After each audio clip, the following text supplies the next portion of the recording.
Bonjour à tous, je vous propose de peindre ensemble ce flamant rose. Donc ici vous le voyez, c'est juste le flamand sans arrière-plan. Et ensuite, c'est l'aquarelle que j'ai faite, l'arrière-plan, c'est-à-dire le flamand dans son milieu naturel.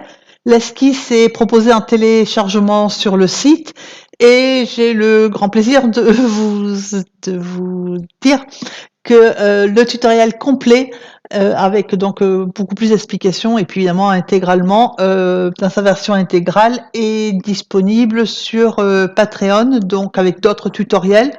Bon, j'ai été un petit peu retardée avec mes problèmes de connexion, mais je vais continuer à en ajouter. Vous avez la liste des tutos qui sont disponibles donc en temps réel, commentés, expliqués, tout ça, sur le site. Alors, pour en revenir à notre flamand, donc moi j'ai fait l'arrière-plan, mais parce que je voulais un arrière-plan. Sans tenir compte, si on ne tient pas compte de l'arrière-plan, hein, la première chose à faire, c'est à mouiller votre flamand. Alors, il faut faire attention que vous ayez un arrière-plan ou pas. Il faut faire attention à ne pas dépasser, puisque la peinture qu'on va mettre, hein, le pigment qu'on va mettre va aller sur les parties les plus mouillées en fait. Donc si vous dépassez, là ça va aller sur ce qui est peint, ce qui n'est pas forcément très grave, tant que c'est du jaune, après du rose un peu plus. Mais si vous ne voulez pas d'arrière-plan, ça va être embêtant parce que vous ne pourrez rien masquer. Alors j'ai bien mouillé et puis ensuite j'ai ajouté un tout petit peu de jaune, mais vraiment très très peu. Donc prenez n'importe quel jaune à partir du moment où c'est un jaune qui est plutôt transparent et qui est dilué. Et vous y ajoutez, moi j'ai ajouté de l'orange. Voilà, l'orange transparent. Si vous n'avez pas d'orange, vous le faites avec du jaune et du rose ou du jaune et du rouge. Et par contre, ce qui est important, c'est à peindre, enfin à donner, puisque là c'est suggéré plus que peint, c'est à donner les coups de pinceau dans le sens des plumes en fait. Voilà. Donc c'est juste, j'ai pas dessiné. Alors j'avais au départ, hein, j'ai donné un petit peu le mouvement, si vous regarderez sur l'esquisse, des plumes, mais je n'ai pas dessiné les plumes du flamand. Je l'avais fait sur une première version.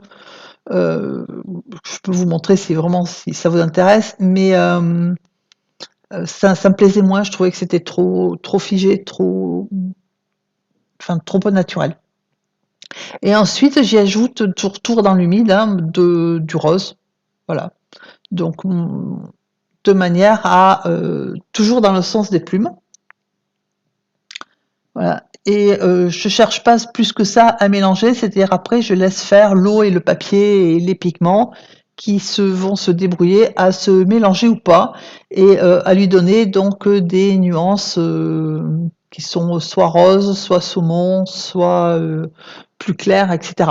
Alors les flamands, il y en a enfin c'est pas de plusieurs couleurs, mais c'est surtout selon l'éclairage et puis je pense que selon donc le milieu dans lequel ils sont et ce qu'ils mangent, il y en a qui sont plus roses que d'autres, hein, il y en a qui sont très pâles et il y en a qui sont plus orangés ou plus saumonés que, que roses. Donc en fait, vous ajustez la nuance que vous voulez au type de flamand que vous voulez. Faut pas le faire trop palo parce que si vous le faites, si l'aquarelle trop palote, généralement c'est que on maîtrise pas tout à fait le cycle de l'eau et que donc on met trop peu de pigments, ça vous donne quelque chose de très très palo. Il faut quand même que ça soit surtout un flamand, c'est quand même ça se voit un flamand, c'est quand même voilà relativement flamboyant. Donc là c'est pareil, je fais donc pour la tête hein, exactement ce que j'ai fait pour le corps, mais en 2 fois, parce que vous voyez que c'est coupé, hein, parce qu'on peut pas tout gérer, ça fait trop à gérer. Du coup, j'ai mis un petit peu de, j'ai fait un passage avec donc mon pinceau humide, juste avec de l'eau, et ensuite j'ai mis du jaune très pâle, parce qu'il est quand même palo, mon jaune. Et ensuite, comme j'ai fait pour le corps, je vais ajouter du rose et de l'orange. Donc voilà, vous adaptez les nuances, enfin la force de la couleur à votre goût personnel.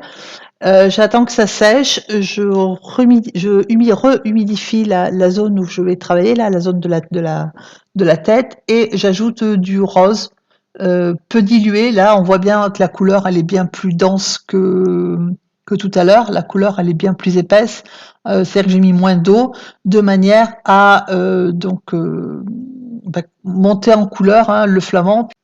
Au niveau des pinceaux, le noir que j'avais tout à l'heure, c'était du 12. Là, c'est du 4. Je suis en train alors j'ai changé parce que la surface était un petit peu plus petite et ça me demande un peu plus de précision. Donc j'ai humidifié, hein, ça se voit d'ailleurs, ça diffuse un tout petit peu. J'ai humidifié l'endroit où je voulais monter en couleur. Je suis en train d'ajouter mon rose, en fait. Et là, je viens de passer, alors c'est donc du 8 ou du 10, hein, ce que vous avez comme pinceau, qui est humide et à qui donc dont je me sers pour unifier la zone, hein, parce que sinon on va avoir une démarcation qui va être trop nette entre le rouge, enfin le rose que j'ai mis et puis ce qui était déjà peint. Donc je suis en train de rajouter du rose.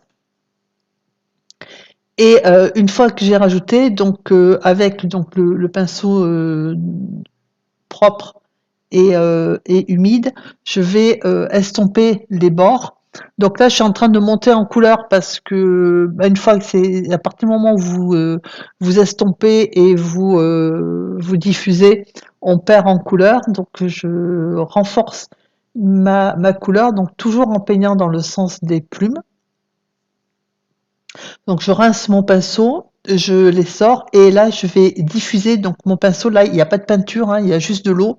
C'est juste de manière à ce qu'on ne voit pas la différence, hein, de manière à ce que la couleur que je viens de mettre soit estompée et par rapport à ce qui était peint. Sinon, ça fait juste une délimitation trop nette et ça fait pas très joli en fait. Voilà. Donc là, je retire un tout petit peu de couleur, hein, puisque j'ai le pinceau, il y a pas de peinture, il y a de l'eau, mais de l'eau propre, donc il est propre. J'ai retiré un tout petit peu de peinture sous le menton, je sais pas comment on dit pour un ibis, mais voilà, pour éclairer un petit peu la zone. Et là, je suis en train d'estomper de manière à ce que la peinture que je viens d'ajouter, en fait, s'harmonise et s'intègre bien à ce que j'ai déjà peint. Alors au niveau du bec, c'est la même. Voilà, il y a une partie où c'est pareil, hein, c'est de l'orange, donc au rose et orange. Donc ça pose pas de problème. Il faut juste mettre la peinture un peu claire. Voilà, c'est ce que je suis en train de faire là.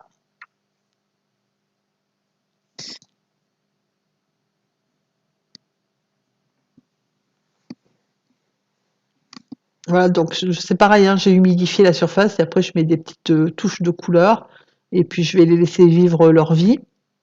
Et ensuite, au niveau du reste du bec, par contre, faut le faire quand le cou est sec, hein, sinon, vous voyez ce qui va arriver, on va avoir la couleur sombre du bec qui va aller sur le flamand et c'est pas du tout ce qu'on veut.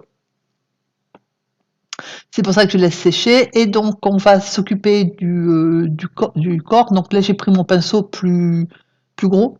Parce qu'il y a plus de surface et je suis en train d'humidifier délicatement, toujours dans le sens des plumes, y compris pour mouiller. Mon flamand, alors l'objectif c'est pas que ce soit mouillé forcément partout de façon homogène, mais il faut que ça soit quand même mouillé.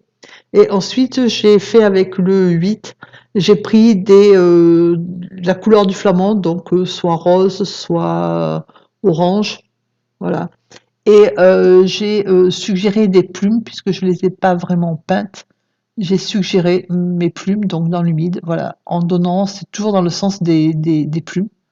Voilà, donc après, vous laissez le papier et le pigment et l'eau vivre leur vie. Voilà, donc et faudra estomper aussi un petit peu. Donc moi, il y a pas vraiment de sens, hein, ou d'ordre pour les peindre. Moi, je l'ai fait comme ça m'était le plus facile.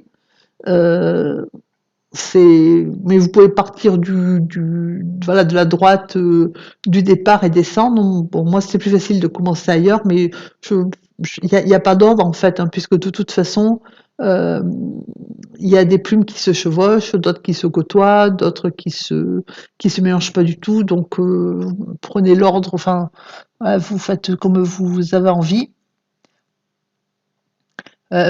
Par contre, faut essayer de varier un peu les nuances, hein. C'est-à-dire que moi, il y a des moments où il y a un peu plus de rose, des moments où il y a un peu plus d'orange. Voilà, il y a des moments où je remets un coup sur quelque chose que je viens de peindre, donc du coup, j'ai soit un orange plus foncé, soit un rose, le rose et l'orange qui se mélangent. Enfin voilà, vous faites comme vous en avez envie, et surtout vous laissez le pigment, voilà, travaillé.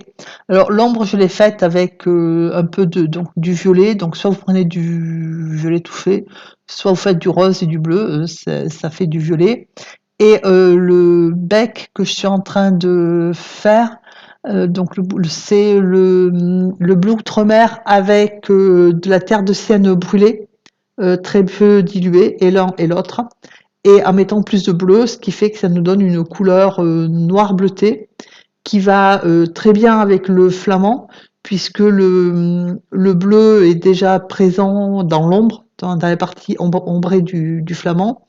Et puis, bon, moi que j'ai fait en arrière-plan, donc il est aussi présent à l'arrière-plan. Voilà. Par contre, la terre de sienne brûlée, elle n'est présente que dans le bec. Voilà. Donc après, ce qui reste à faire, c'est quelques finitions au niveau des plumes, selon la même technique, hein, parce que j'ai refusé, enfin j'ai refusé, j'ai choisi plus exactement de ne pas peindre les plumes une à une, hein. J'en ai fait un comme ça, et je trouve, enfin, moi ça m'a beaucoup plus amusé, et je trouve que le rendu est plus naturel comme ça voilà, que les plumes peintes. Après, c'est une question de goût, hein, et voilà. Donc là, c'est pareil au niveau du troisième passage, je passe pas partout, et je fais juste, voilà, je renforce juste à sec, hein.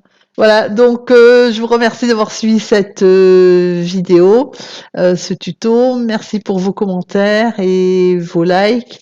N'hésitez pas à poser des questions, j'y répondrai avec grand plaisir. Et je vous souhaite une excellente journée, faire de jolis petits flamants roses, ou pas, parce qu'on dit flamants roses, mais ils sont pas vraiment, enfin, voilà, moi le mien il est plutôt saumoné. Je vous souhaite une excellente journée haute en couleur. À bientôt.